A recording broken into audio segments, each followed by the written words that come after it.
Okay, we are live. Let's do it. It is the 200 level. Mike Carpenter in the basement. Illinois doesn't just beat Michigan. They do what they've done in the last 8 games before today against Michigan, which is smoke them. I'm gathering my bearings and trying to think about really what the big takeaway with this game is. And I think we need to start with a lead, not so much about the game, but about a lot of the narrative that's been going around. Now, I've been very careful in saying that, I have issues with Brad Underwood with certain aspects of his coaching. I've been very loud about it. But here's the thing. I mean, credit where it's due, that is an unbelievable win. And I go right to the top to begin with because we can start with the micro, which was the defensive adjustment made against Iowa. And it worked against a lowly Iowa team. It worked again today against a Michigan team, even with Ivasic having a little bit of foul trouble in the second half. The defensive adjustments have been huge through 2 games. Now, teams will adjust to those adjustments as we get into Purdue and the Big Ten tournament and the NCAA tournament. But, better late than never. I got to give props first because it would be unfair for me to be critical in one podcast and not heap praise when it's due. And I try to do that.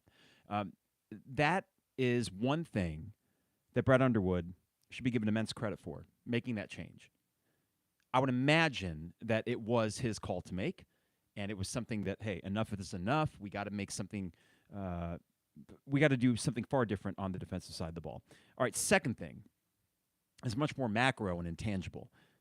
This team could have lost the plot. This team could have said, screw it, essentially. They did not do that. I thought that this was a gettable Michigan team. I thought that a lot of their record is a bit inflated because of close wins. So I expected this to be a competitive game, but I did not expect this. A win would not have shocked me, just because it's not who you play, it's when you play them. I think Lou Henson often said that. It's an old adage with sports, but I think it's true. It's not who you play, it's when you play them. And to me, I thought, okay, you're facing a vulnerable Michigan team that we even saw a few nights ago against Rutgers was having their issues with a not very good Rutgers team at home, and it took a last-second shot. We got a Purdue team coming up on Friday. Same thing, where they just don't look that great right now. So what the hell? Spring an upset, change the narrative, start washing off the stink of the last 4 or 5 weeks. And this goes a really long way in doing that because it wasn't just that you beat Michigan, inflated record or not. It was that you did it on the road. You did it 8 days after a 43-point loss, the worst loss in program history. 8 days later, you do this. And it's not as if Illinois played a perfect game, even though the second half was pretty close to perfect. Kasper Siakachonis was a bit messy, especially in the first half, had a much better second half. You had Ivasic with foul trouble. I got to give Ben Henriquez credit. I have to give him credit because, he did hit a couple shots as the game went on. I thought that he battled as much as he could have given the circumstances. Was not a great matchup for him, having to battle those bigs, and he held his own and kept things in front of him. So props to him. I mean, I've never questioned his work ethic. He just wasn't making shots, and it drove you nuts. But today, I think a lot of praise needs to go to him. I think a ton of praise, though, needs to go to the hometown kid. Kylan Boswell, I know it was much more production in the first half with 13 of his 15 points, but he looked uber confident. He was really kind of, I don't want to say keeping you afloat, but spotting you to a lead in that first half, which you fortunately held on to. Michigan grabbed the lead early in the second half, briefly, and then you blitzed him. Trey White looked great. Good to see him getting the tick that he had earlier this season and making the most of it. And then Will Riley still looking good. I mean, I'm not going to make any grand proclamations about what this means for the team going into March. But what it simply does, I think, is eliminates the idea that this team is going to have the ultimate flameout, which, in all honesty, was my concern after the Duke game. I was worried about a flameout to end the season. And entering this offseason, there's still going to be a lot of questions, a lot of big questions, and I think that includes the staff and roster construction. All of that applies, but it's a lot easier to go into an offseason like that and not necessarily be worrying that this thing is fundamentally broken. Now, I said 2 podcasts ago, when I said rock bottom, and I know that title drew the ire of some people that follow the program, but they lost by 43 points, and it looked like rock bottom. Context matters. Rock bottom for where we're at right now, historical rock bottom for the point spread. But to not let that completely derail your season is a massive W for Underwood. And with all the criticisms about his in-game coaching, which I think is still a question and will emerge before the season's over, what I have said on the podcast and what I wrote in the book and what I've written on Substack and in tweets, the dude at a macro level is really good heading a program. He's really good at that. And somehow, out of the depths, they pull this off. National television, CBS before the CBS Evening News and 60 Minutes and all that. You had the nation's eyes on what was an otherwise pretty quiet sports Sunday. If someone wanted to watch a game, good chance that it was Illinois and Michigan. Oh, and you beat Michigan. And listen, I like Dusty May. I don't like Michigan. Where to begin? So, hey, this was an impromptu thing. I got to be honest. What I went into this day with a plan to record down here with the band, and that's what we did this afternoon. So the three of us are recording. We got the game on. We're watching it. So we're tracking drums and guitar and bass, and we're listening to mixes and, figuring out our next steps because we're making an album. And I thought, this is good because that way I'm going to have the game on. I'm going to have an eye on it the whole time, which I did. And then we're all of a sudden in between, drum take. Let's sit and watch this until the next time out. Okay, guitar take. I'll do that guitar take at the next time out. And we're getting into that second half run with big threes and big shots. Michigan unable to get anything going offensively. Like no rhythm whatsoever for a team that I know the record is not indicative of how merely just good they are. I mean, the record would say they're great. They're not great. But they are offensively talented, especially those two bigs, and they were pedestrian today. That's all the credit to Illinois, and you finally made some threes, even not at a 40% rate. You shot a lot of them, but you made just enough. One thing before we go to our sponsors and then kind of break this down further, and what it means not just for today, but hopefully, potentially for the rest of the season.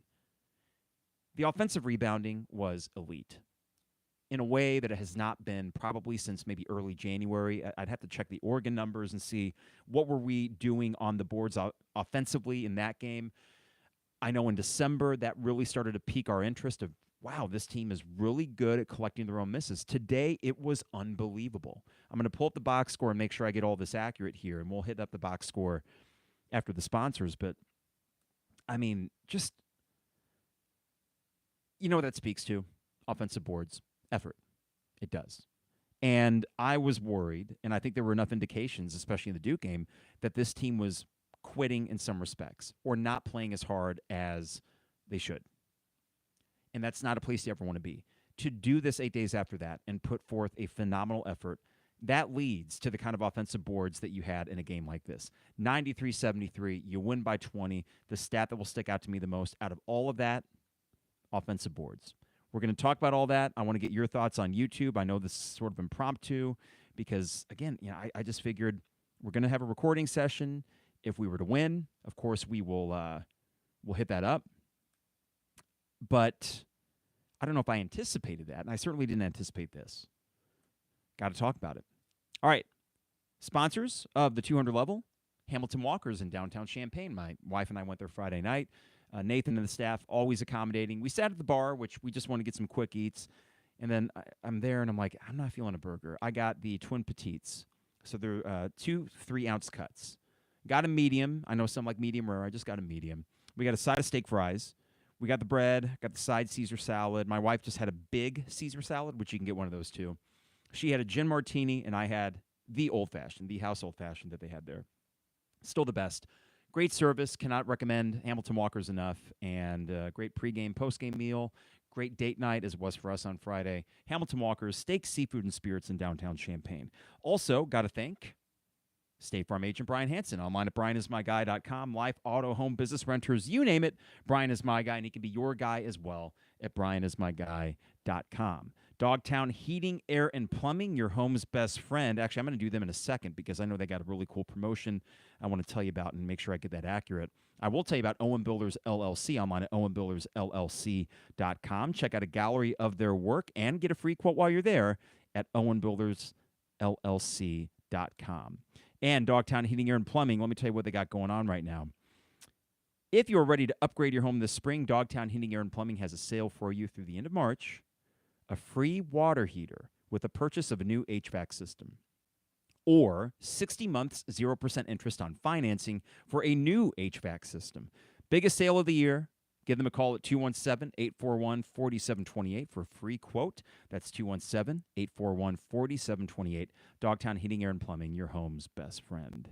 All right, Champagne Showers Podcast Network. Appreciate them and appreciate you, the listener and the viewer. Wouldn't you know it? They beat Iowa.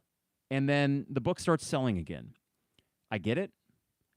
It's not necessarily when you're in the midst of a month-long slump, something you want to read about, but the 200-level book, it's starting to sell again. I would imagine that today doesn't hurt, because it's that time of year. I mean, it is literally March. We're sitting here on March 2nd, and you start getting that kind of nervous energy about, okay, do we have any chance? And it's amazing how entering today, I had some juice for this game, but of course not as much as if we had been on a 6-game win streak or something like that. It's just when you look at where you've been from a 12-3 start to now, it was more, okay, go in there, compete, see what you can do.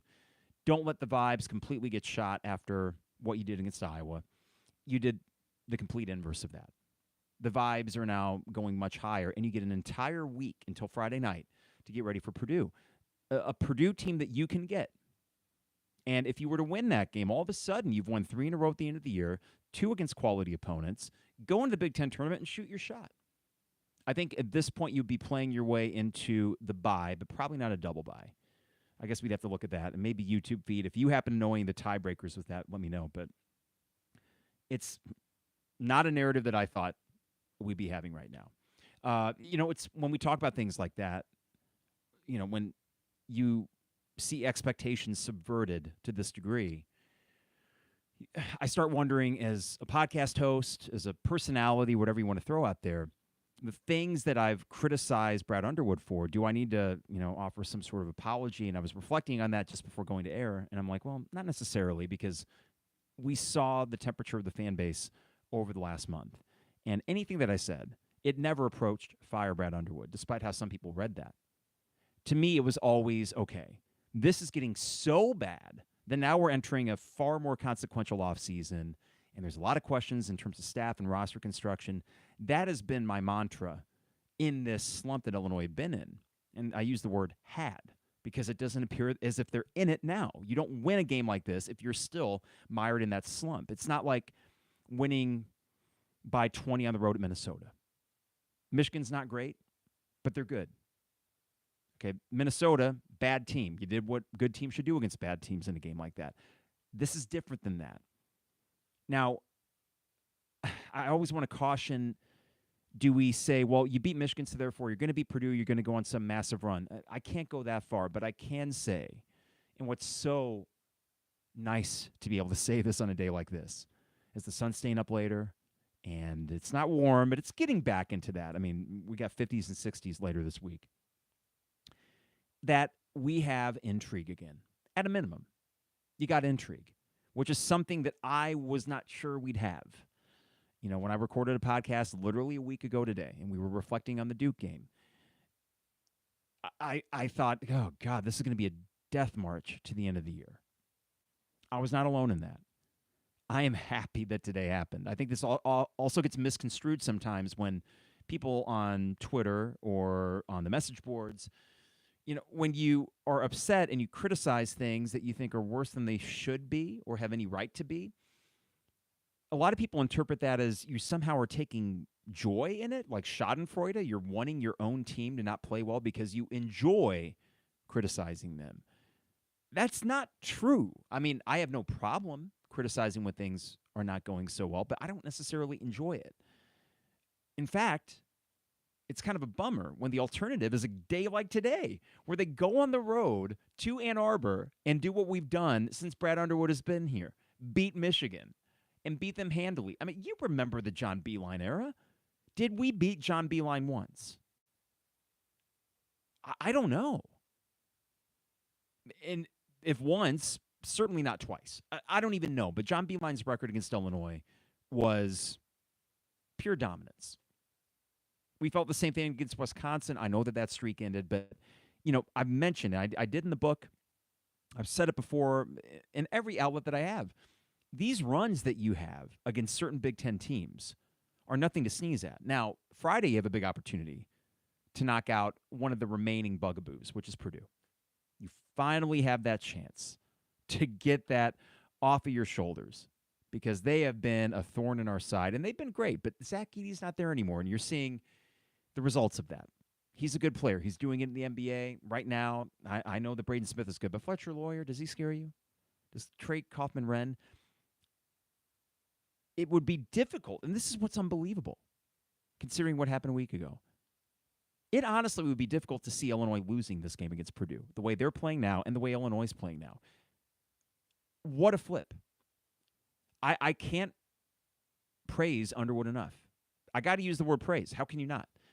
With a game and performance like this, your back's against the proverbial wall a week ago, and you respond in these two games in this manner. You beat Purdue, and all of a sudden, you're the sexy pick to win the Big Ten tournament. Now, I would love that. I'll take any banner. I mean, you got to ask yourself, would you take a Big Ten tournament championship or a Sweet 16? I think that most would say Sweet 16. But, I mean, the thing is, we can have a conversation, if they beat Purdue especially, that, okay, well, now all of a sudden, what looked like a team that was just limping to the finish line. And by the way, everybody said that. Everybody. Jeremy and Derek.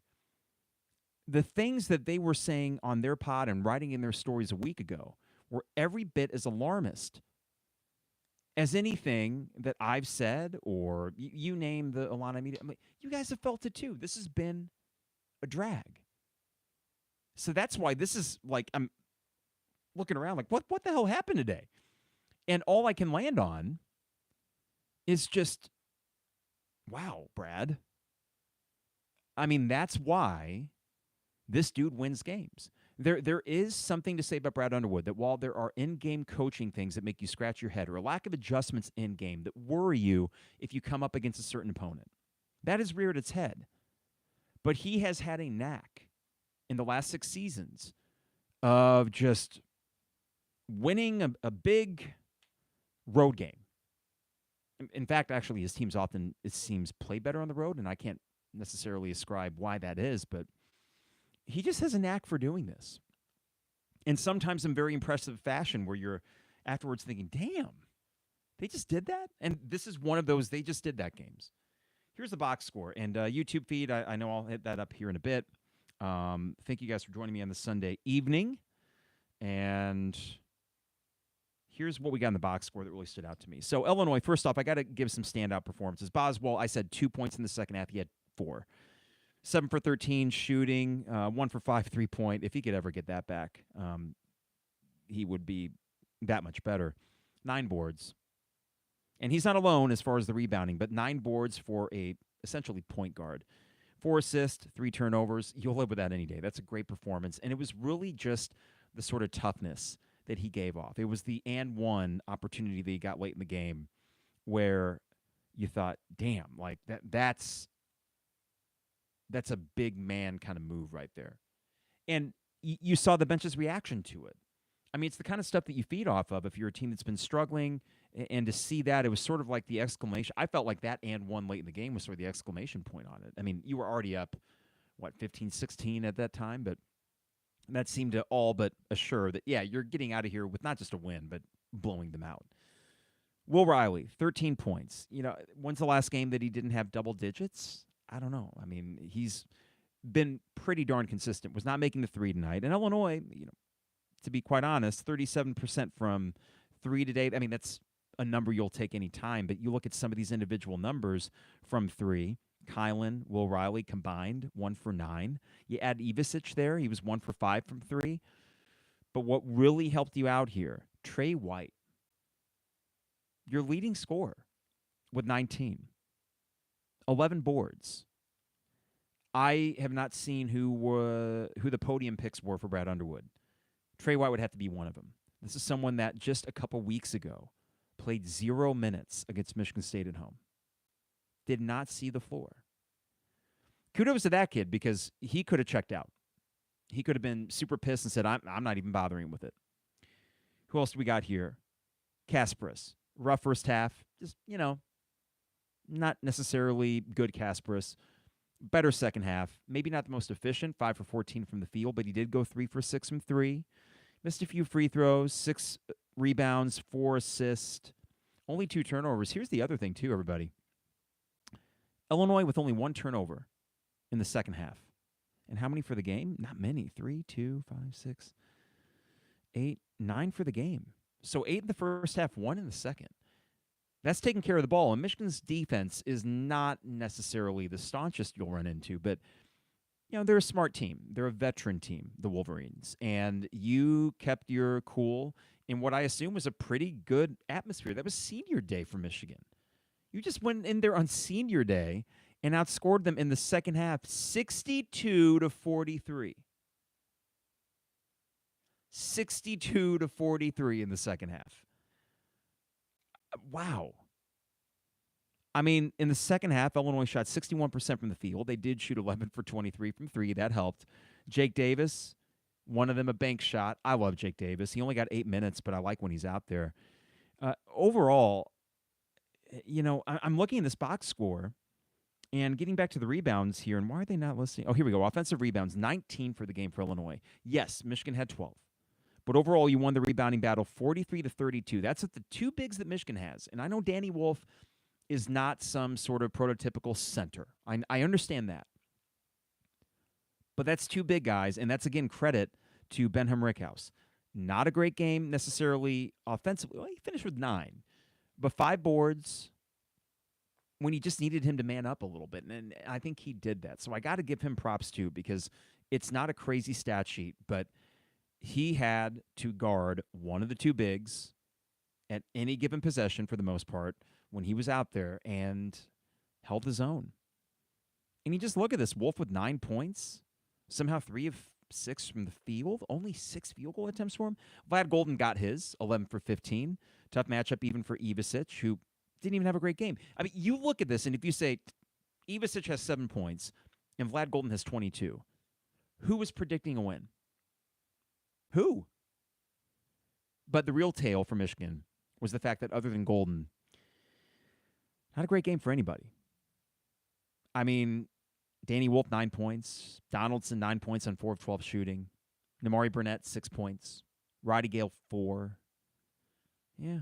Will Shedder, he had 9. He seems like he's been there for 8 years. But, nothing that really blows your mind. So I think as I'm looking at that, cliche as it may sound, that's a team effort. And it really started with a concerted effort on the defensive end that I think was the best that this team has put forth since, months. Can we count Iowa? I think Iowa was the start. I got to give Trevor Valise, the old co-host emeritus, who now works for Field of 68, and him and Isaac and myself have had a text thread for a long time. And he said after the Iowa game, he's like, maybe these defensive adjustments are kind of a big deal. And not to say that we completely laughed it off, but we said, well, they were nice, but let's see what happens when you play better competition. Yeah, it appears as if they were pretty consequential. And that is entirely a credit to Underwood for making that call and saying, okay, if this ain't working. And he said on, what was it? Well, right after the game, I think he talked about how that adjustment wasn't made because of injuries and illness. He thought they couldn't turn around. And that may or may not be true. All that matters right now is they did it. They made the change. It's making a positive impact. So what more can you say? Guys, listen, I got to give the dude major props. I mean, all of a sudden, you're going into now your final regular season game and postseason play thinking, okay, if you're playing some defense, you got guys that can score. Like that would be a pesky 6 seed. You were on the 8 line, right? You beat Michigan. You're probably on the 7 line tomorrow. maybe 6. For all we know, everything is weak and muddled between the 6, 7, 8 lines. You work your way up to a 6, and I'd kind of like that because I don't necessarily want a 5-4 because that 1 that would be looming. Take your chances with a 3 in the next round. What's the difference between a 3 and a 4 anyways? Michigan was a 3. Be that plucky 6 seed. Last year, you were a really good 3 seed. You ultimately beat a 2 seed to get to the Elite 8, but you had no problem getting the Sweet 16. This year, you're going to have some problems because you'll be facing a better team than Duquesne if you get to that second round, but here we are even talking about it. The power of one game and one result. I mean, Brad Underwood, I saw via tweet that he, one of the first things he said in the post-game press conference was, that's a very happy locker room right now. And for all we know, and I think it's fair to speculate, they probably have a bit of catharsis after everything that's been going on. There have been, despite my major frustrations in thinking there are other issues at play than this, there have been injuries and illness. Of course, it has affected this team. Should it have affected it as much as it did? That's where I drew issue with it. But it did affect the team. So today was a reminder, oh, right, we can be good. We can be really good. This is why they were so tantalizing earlier this season, all the way through mid-January. Hell, UCLA game, it was just the Michigan State, Wisconsin, Duke thing. Wouldn't it be interesting and kind of remarkable if you think about it? If by season's end, let's just say right now, if you say this team makes a Sweet 16, everyone's happy. Over the moon. Yeah, okay, maybe not Final Four. I don't anticipate that because this team, as good as today was, the top of the heap in college basketball, specifically the Auburns and the Dukes of the world, if you get in their bracket, ain't going to happen. But you know what? Given the valley that they had and given the lumps that they have taken objectively, they make a Sweet 16, all of a sudden we are saying that is a masterful coaching job by Brad Underwood. I would be one of the first to say that. Don't mistake it. Everything that led to that slump, a good chunk of that I felt like was on coaching for not making adjustments given the hand that they were dealt. Not a great hand, but you could have also dealt worse. I am ready and willing to say, dude, Brad, that's unbelievable. Like what happened today was a major step, I hope, because it all really comes down to now, if they come out and they beat Purdue at home on Friday, yeah, we're talking this team has turned a corner. Just like that. Just like that, they've turned a corner. Now you go in the Big Ten tournament feeling good about yourselves, being healthy, with Merez maybe coming back into the rotation in the Big Ten tournament. And he's not a guy that's going to upset the apple cart. He's not someone that's going to mess up whatever rhythm that you're developing right now. He's only going to add to it because he's just that kind of dude. But perhaps most encouraging is that if you can end the season on a somewhat positive note, we just aren't feeling that extra weight going the off season. You know, off years are going to happen. It certainly felt like that's what this was. But I was just worried that it was going to get so bad. And it felt that for a few weeks there, that it was going to get so bad that you worried, okay, well, how many things do we have to fix in the offseason? Is the list now maybe 3? Whereas a week ago we would have been thinking, oh, my God, there's 7, 8, 9, 10, 11, 12 things that he's got to fix. In other words, the list of things to address, you hope, shortens up a little bit going the offseason. And I would also hope, too, that Brad Underwood, in a macro sense, has learned a thing or two this year. And to his credit, he usually does pick up things from year to year that he then uses as he gets further and further into his career at Illinois. He is someone that has adapted and has changed and is willing to learn from his mistakes. Maybe sometimes there's more mistakes than we're happy with putting up with, myself included. But I do appreciate that he does have a willingness to change and a willingness to be flexible. And we saw that work out wonderfully in the previous offseason, going in the 2023-24 season. The jury's still out on what this one's ultimately going to do, but I would hope that those lessons learned, including the fix that he's made defensively here in the last week, are going to help him as he goes in the offseason. It certainly can't hurt. Now, before I go any further, I do a Sunday night tradition for me and my wife is we make an old-fashioned. So cheers to you. I will be wrapping this up in the next 10 minutes or so to get up and get ready for dinner. But I do see a good little contingent here in YouTube. So, hey, your thoughts on the game, throw them in the feed here, and I'll get to them before we get out of here. But just, I don't know, guys, awesome. What can you say? I mean, that's just a big-time win. That is a statement win, isn't it? And for those that are going to be there Friday night, the State Farm Center, there's a lot of juice now. A lot of juice again. And it's a big opportunity for Brad Underwood because the home marquee games this year have not particularly gone well. You could throw UCLA in there, and that did go well for 35 minutes. But this is an opportunity against an extremely vulnerable Purdue team to get a win in front of a crazy home crowd.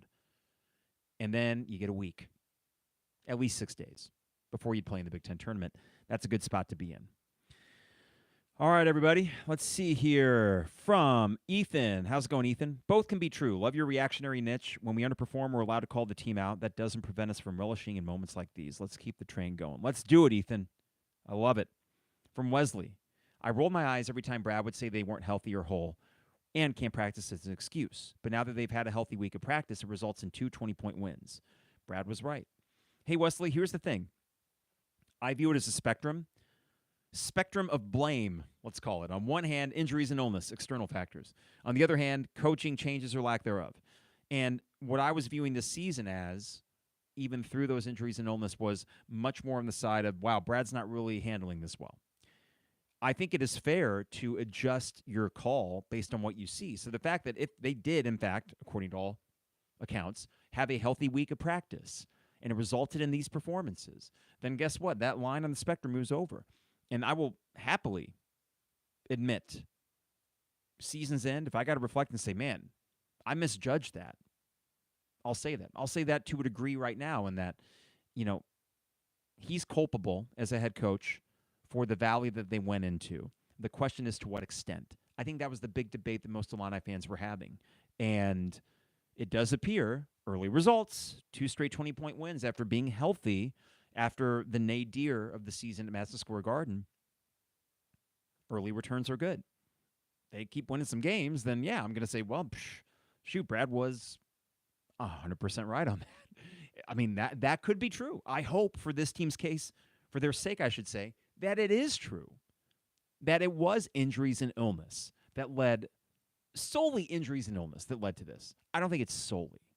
But if they keep winning, it's going to show that, yeah, that actually did have a major impact. And there was a reason that Brad was talking over and over about that. Hey, I'm willing to acquiesce. I'm happy to acquiesce if that turns out to be true. That would be a great result.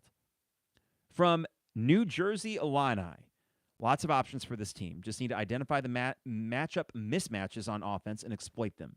The D adjustment has been very good. I thought we were in trouble when Tommy got his third, and it was the exact opposite. Great point, New Jersey. I was worried about that too. Not the best game for Tommy. When he got into foul trouble, again, that's why I got to give Ben Himmerkaus props. I have to give Ben props because it's not going to show up in the stat sheet. That dude played as hard as he could in an unenviable position. He kept you afloat defensively. He has plenty of things to be criticized about as far as his offense performance and sometimes his defense this year. But today, I cannot give him any grief because that dude balled out on the defensive end, and then your playmakers on offense did their thing. From Locked On Illini, Merez going down might have been the best thing to happen to this team because Brad had no choice but to play Trey White, and he's been our best player. Finally, Trey White. What a weird month there. I do not think there's any excuse for not playing Trey White against Michigan State. I know he didn't play great at East Lansing. I know it was a weird month there for him, but you needed more bodies in that game. You didn't play him. Okay, now you're forced into doing that since Merez got hurt. Trey had a few moments at Wisconsin. Iowa looked better. We didn't see this coming, but he has it in him. So I understand that Trey White's minutes got taken away a little bit when he got sick, but I thought it took too long to get him back into it. So I'm glad that he had enough reps in the last few games in order to do something like today. I mean, he was phenomenal. There was one little up and under layup that he got on a rebound. And again, 11 boards for him. He was all over the offensive boards too. One up and under layup on an offensive board that I thought, God dang, Trey, that's really good. From Antonio, when we can't shoot or rebound, we're dead. When we rebound, we have a chance. When we shoot and rebound, we can't be stopped. Antonio, that's pretty well said. Let me do that one more time. When we can't shoot or rebound, we're dead. Fair. When we rebound, we have a chance. Totally fair. Regardless of shooting, Antonio, I agree, when they rebound. When we shoot and rebound, we can't be stopped. So far, that has probably been the case for this season. Good stuff, Antonio. Anybody else on YouTube, if you got something, throw it in there. I'm going to look at Twitter, and this is from Tomahawk. I've been planning on being ecstatic if we were able to bounce back with 2 competitive losses versus Michigan and Purdue. So this was a fantastic game. From JT3, tongue-in-cheek, I'm sure. Not sure if Brad is long for the job, though.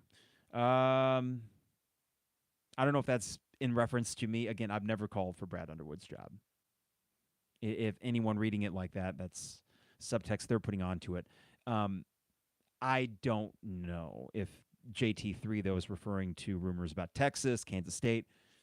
That's been bandied about. And, yeah, that would be a possibility. I mean, he would be an in-demand name, I would think, for either of those programs. From Kyle, rebounded like beast today. 1 turnover in the second half. Solid game. Solid may be an understatement, Kyle, but, yes, they did rebound like beast. And the ball control in the second half, I mean, just really smart ball. You know what's so amazing, too? In January, early January, I remember saying on this podcast, this team is remarkably smart. For as little as they play together, they're remarkably smart. And today they did play that way. So, again, maybe injuries and illness. From Tuna. Let's see here. Oh, sorry. There's a previous there. From Zach, he said January, February, and Underwood. And Tuna responded that. That's an interesting statement since he just made that the first weekend for the first time last year. In Zach's defense, though, Tuna, Illinois at the end of season in Big Ten play typically does great. I'd have to check our Big Ten record in March with Brad Underwood. But I can almost see if I remember it here. So starting with 2020, one sec. Maybe this old-fashioned will jog my memory. Oh, that's good stuff. Okay, so 2020, they would have beaten Indiana at home, lost to Ohio State on the road, beat Iowa at home. So 2-1 in March in the Big Ten. 2021, they won 3 road games against top 10 teams, or ranked teams, Michigan, Wisconsin, Ohio State, and won the Big Ten tournament, so 6-0. So that's 8-1 for Brad Underwood in March in the Big Ten, including the tournament. 2022, you won the last 2 games of the year to win a Big Ten title, including Iowa at home. I'm talking March, and lost the first game of the Big Ten tournament. So at that point, you're 10-2 in March with Brad Underwood. Now, it gets a little bit trickier when you get into 2024. So we're at 10-2 right now. We're doing this on the fly, everybody. I don't know if it's compelling or not, but let me get this. So Brad Underwood in 2022, 23. Got it. Okay. 2022, he was 2-1 in March. So that makes him 10-2 in March since 2020 in the Big Ten.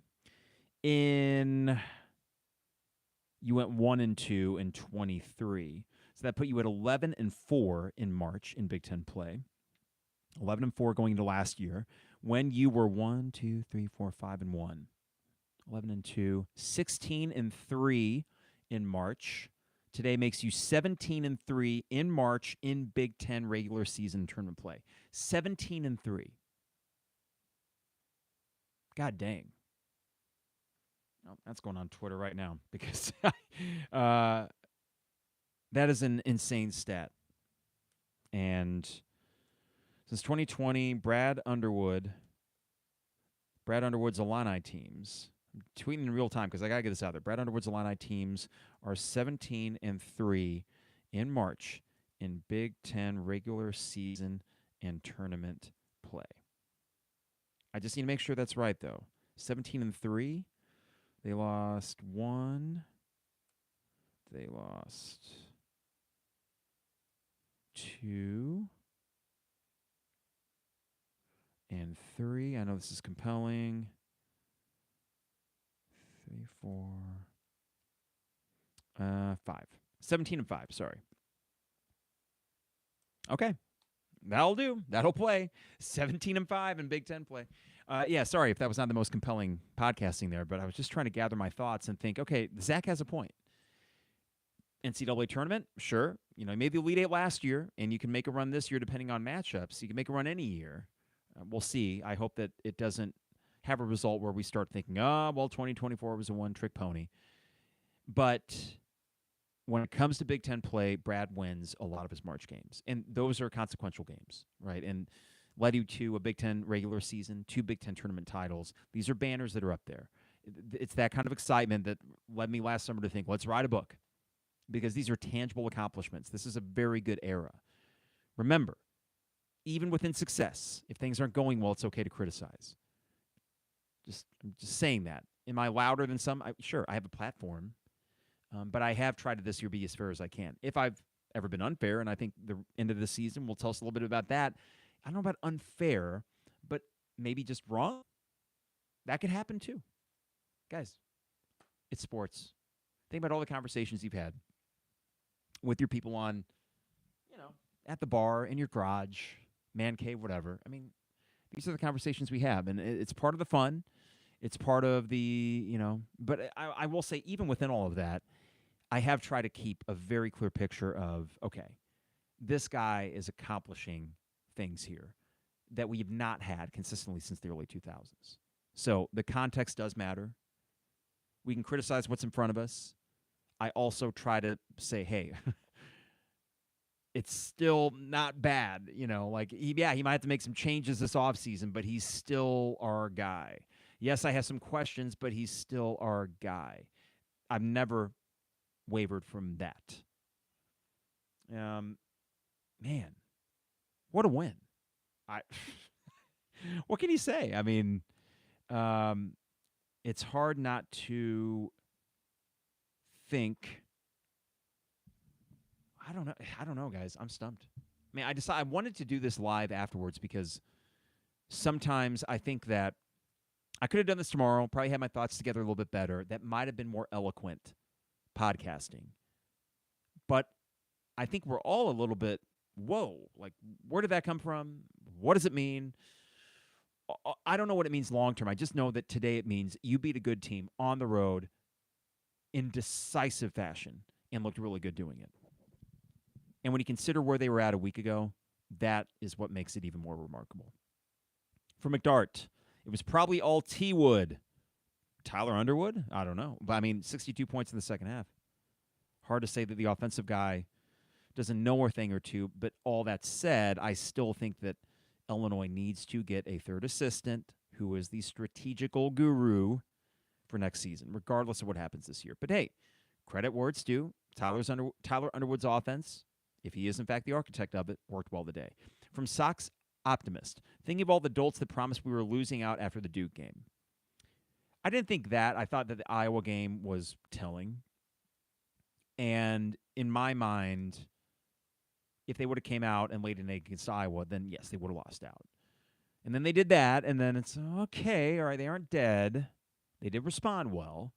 And Michigan is not quite as good as the record. Okay, well, let's see what happens. I truly entered today just thinking, let's see what happens. And not many expectations other than, hey, you got to compete.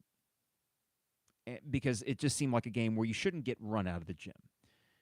And then they start, and they're holding their own. It's a 5-2 Michigan lead, and then I think 10-9 at the first break, you're leading 10-8.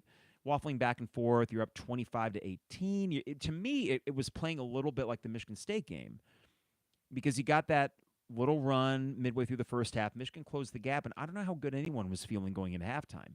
Michigan takes that early lead in the second half, and you're thinking, was this tenuous? And then we just blast them. It was really the last 15 minutes of the game. Man, from Brett, on Michigan's senior day, no less. Total domination. Brad Underwood owns Michigan. Tell you what, Brett, if there's a team to own, Michigan would be well up there. Wisconsin, I love that domination. I'd love to get back on the right side of that next year. It was only one loss. Iowa, fun to dominate them. The Michigan thing is uncanny, though, because there's been some good Michigan teams in there.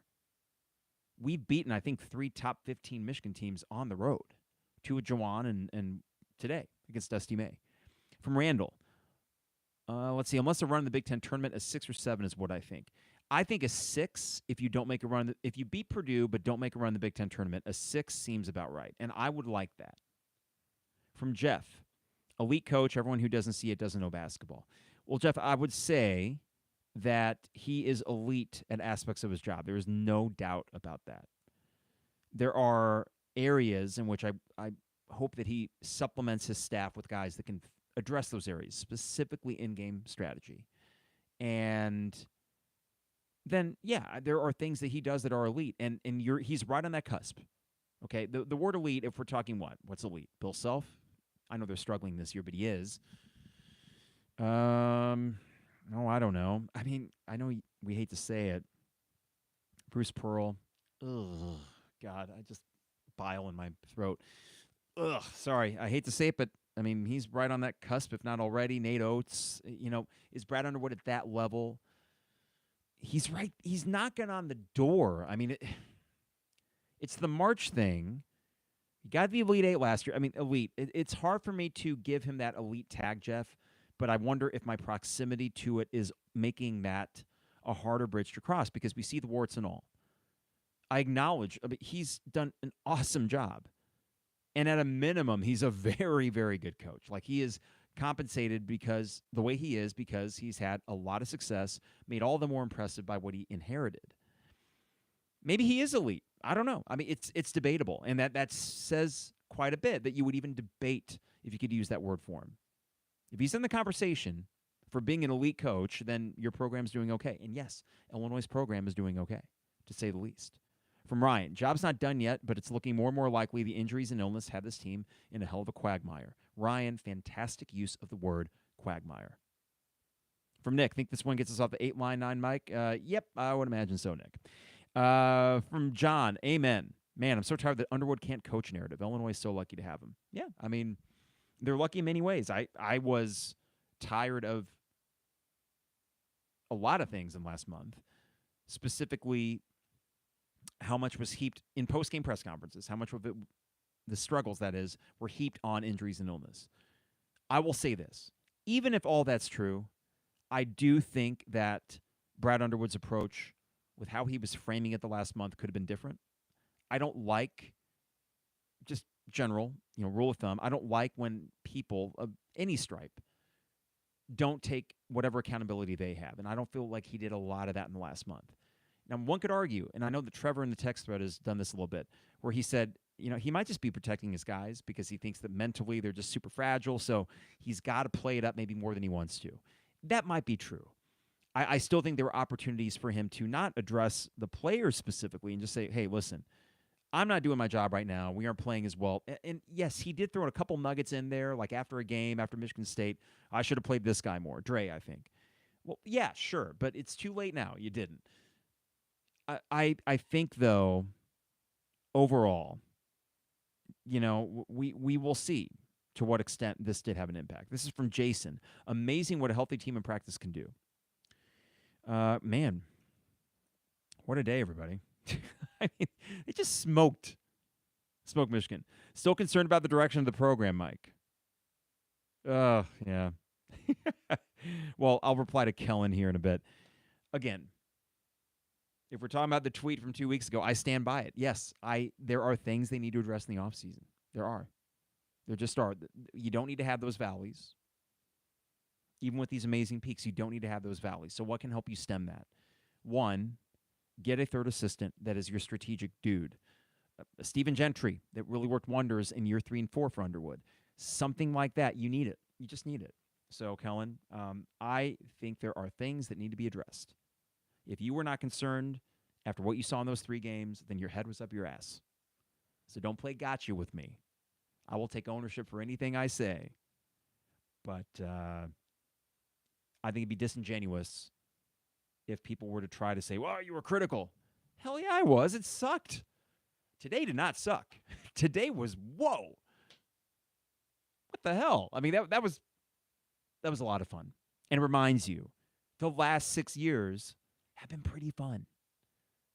So in short, as we close this out, God dang, what do they say? If you're explaining yourself, you're losing. That's fair. If you're overly explaining yourself, you're almost acknowledging either poor communication. You weren't able to get your point out correctly the first time. But knowing the nature of sports fans, I think one could say one thing, and then someone's going to interpret it this way, someone's going to interpret it that way. Listen, from the person that wrote a freaking book about Illini basketball, I'm not writing this as John Gross's coach. I'm writing this because we are in the middle of a really good period of Illinois basketball. I also know from other teams I root for, specifically the Yankees, apples and oranges, but you can enjoy success as you're having it, but still say, hey, that thing right there, I wish that were better.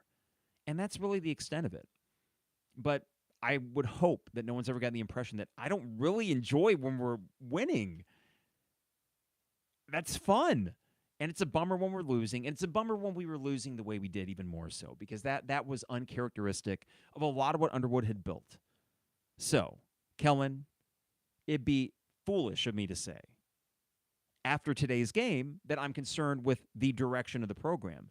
But did I have questions about that in the midst of that month-plus slog? Yeah, I did. I hope that the rest of the season, though, ultimately leads to some success on the court, which eases some of those concerns, some of which will stay, specifically the third assistant, and also the roster construction approach going into this offseason, so you can have more continuity, try to find that perfect balance between bringing in dudes, rent-a-players, if you will, and building that culture continuity, so you don't have these violent dips when they do occur, right? But that's fine. I mean, if that's where you're at, just like I wrote my last Substack, if that's where you're at, you can work with that. We can have the discussion about how to improve it, but isn't it a lot more fun to have that discussion after a win like today and think, okay, well, maybe we have a shorter list than we thought. That'd be a really good spot to be in. So, hey, again, Brad Underwood, freaking fantastic. This team, guts. It takes immense guts because they felt it 8 days ago on a national stage against, yes, an elite team, but they were thoroughly embarrassed. And then they responded like this. That says a lot. I don't care what team it is, one I root for or one I don't. Objectively, that is telling about the character of that team. Cliche as that may sound, a little bit, pie in the sky or almost, what would the word be for it? I was questioning the intangible qualities of this team. How could you not? What an emphatic statement they made today. Good for them. They should enjoy the heck out of this. They get a full week up until Friday night in what's going to be rockin' State Farm Center. I hope that night to be in the garage. I think we'll do it. Weather should be decent. I got the heaters out there. Would love to have a cigar and watch Illinois beat Purdue and get off that schneid against the Boilermakers. That would be a pretty nice way to end the Big Ten regular season. All right, Illini fans, feeling good. How could you not? Big win. Good stuff for this program. Good stuff for Brad Underwood. Before I get out of here, let's see. Mark, that looked a lot like the Houston team. All 5 guys going the boards. Yeah, you're right. There were some similarities there.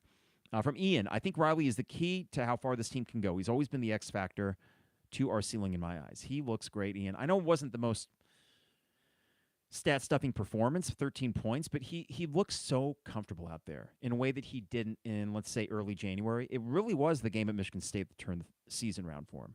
From Greg, huge win, maybe their best ball is the rest of the way. Wouldn't that be nice, Greg? And from Czar, I think you were spot on in your criticism, Carp. Well, listen, I'm not infallible. I have made mistakes.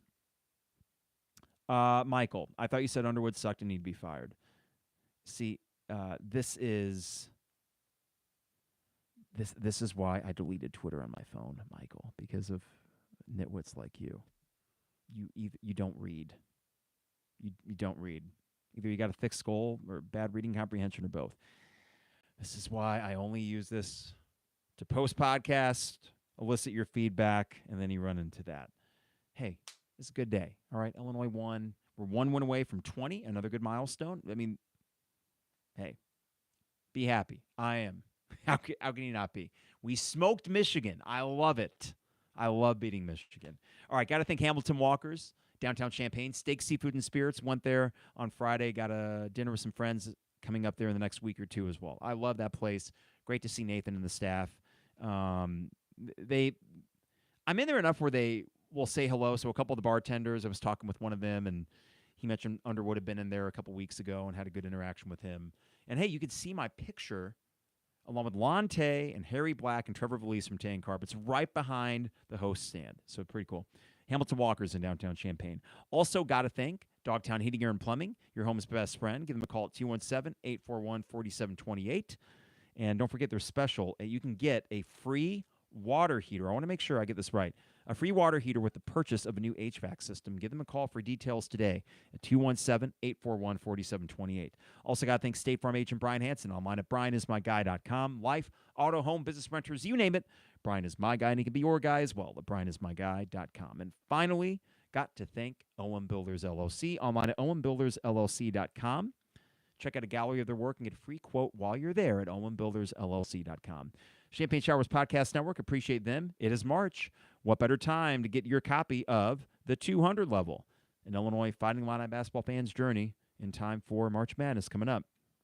Appreciate you guys for listening, for watching on YouTube on this Sunday evening. Hope to be in the garage on Friday night for what is a big home game against Purdue. Hey, big win.